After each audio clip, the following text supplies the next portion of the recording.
Longhorns go to camp today, practice on the field. We'll find out because everybody's going to descend on the 40 acres. Will they be inside the new practice facility? And we'll get to see that for the first time.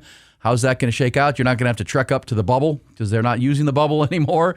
Of course, they built that right south of the football stadium. But here are your top storylines as they head into this very difficult schedule. Here's what I jotted down, Jack. The most important storylines to watch over the next 30 days. Because the first football game is 31 days from now. And really, camp is the next 3 weeks. Also should be noted they've been practicing and working out all summer. So this is another part of the new modern college football.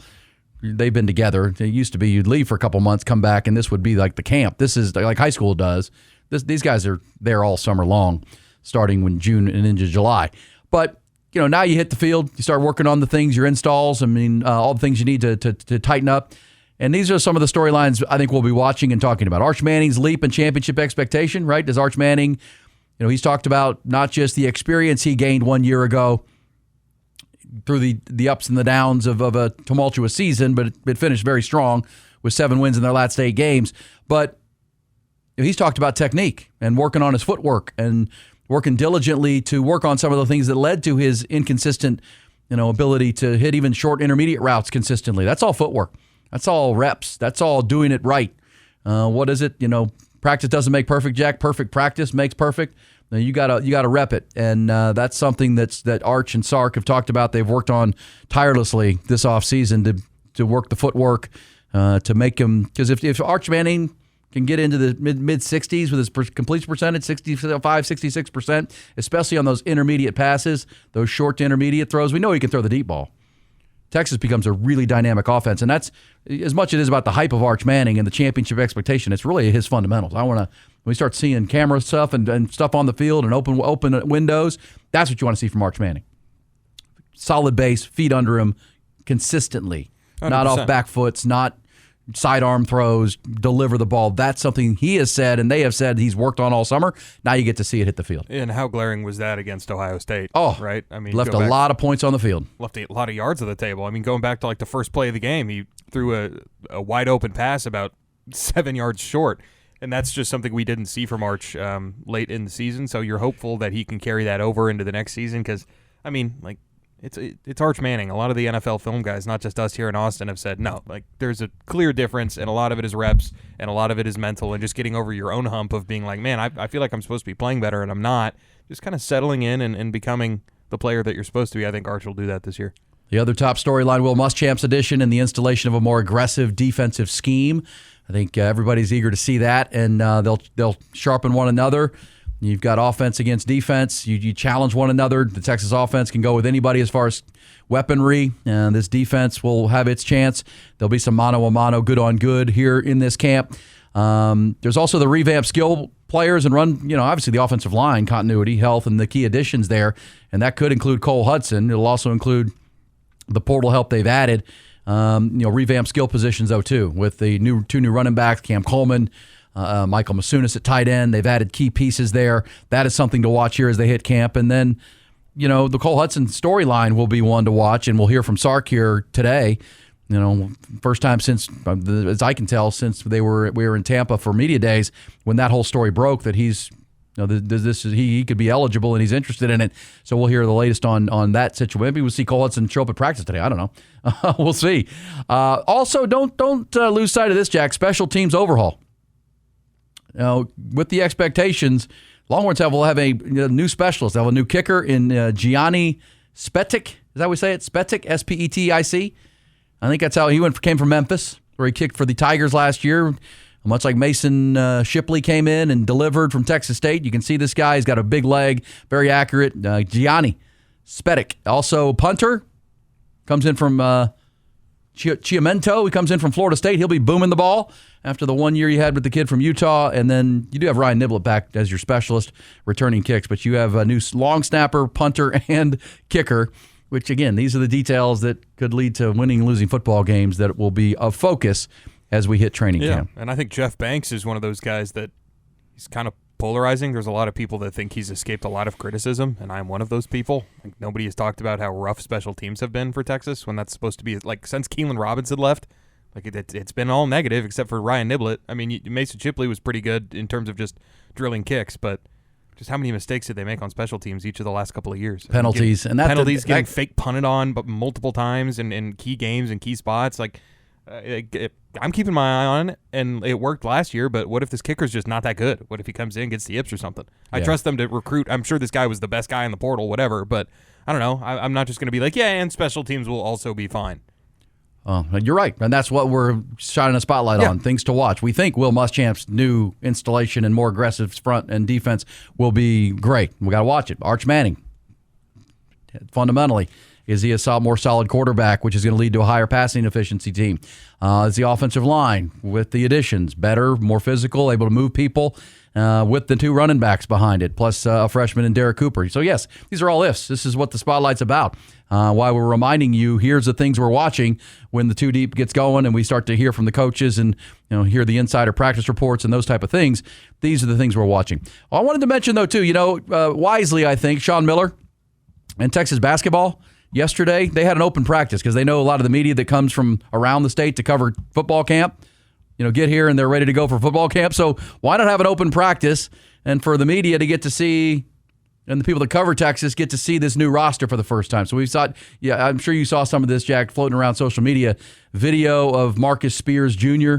with an alley-oop dunk, video of some of these new players because it's a brand new roster.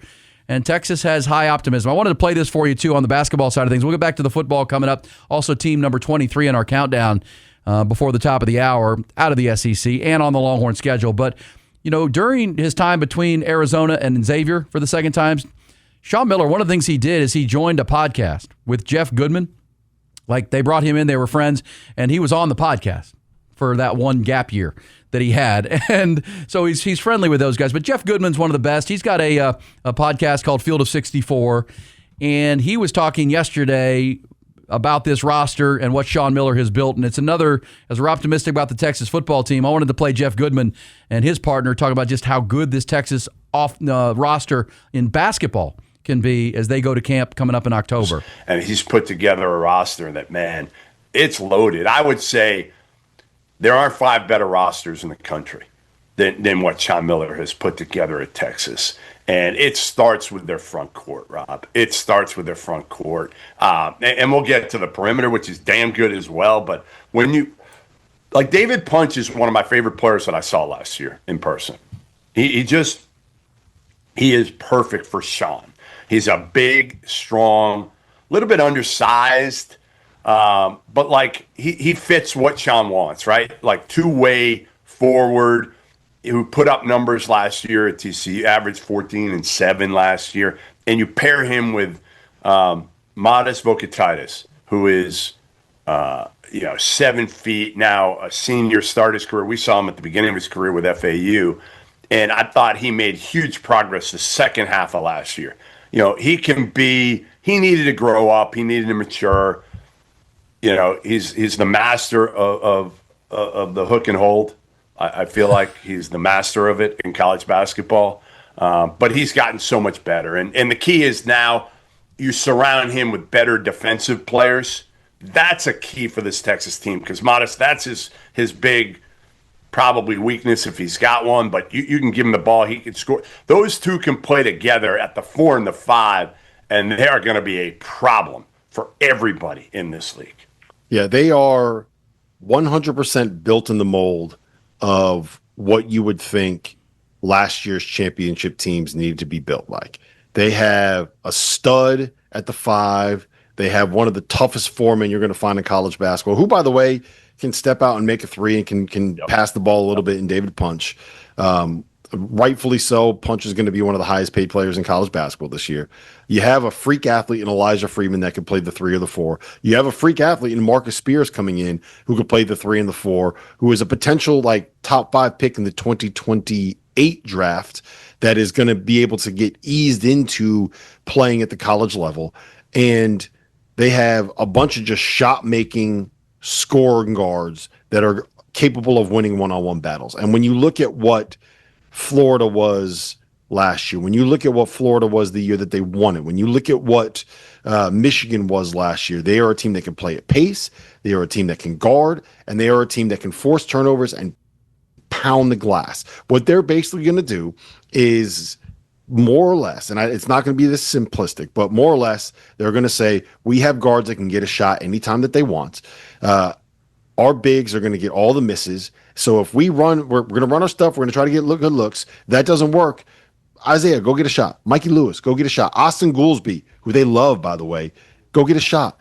And the best case scenario is going to be a miss because we got all these dudes that are going to go pound the glass and get the offensive rebound. All right, so there's the Field of 64 podcast gushing about the Longhorn roster. You got to see it, or we, the media, got to see it yesterday with an open practice.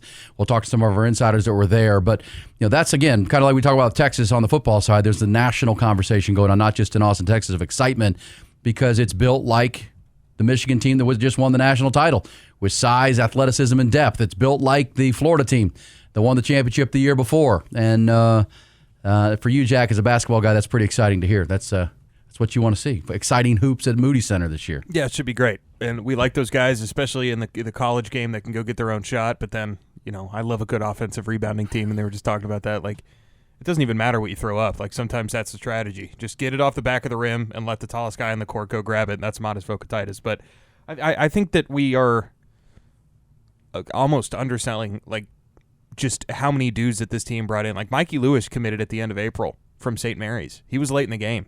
And then you added in Marcus Spears. So this roster was already looking like one that would be top 10 in the country.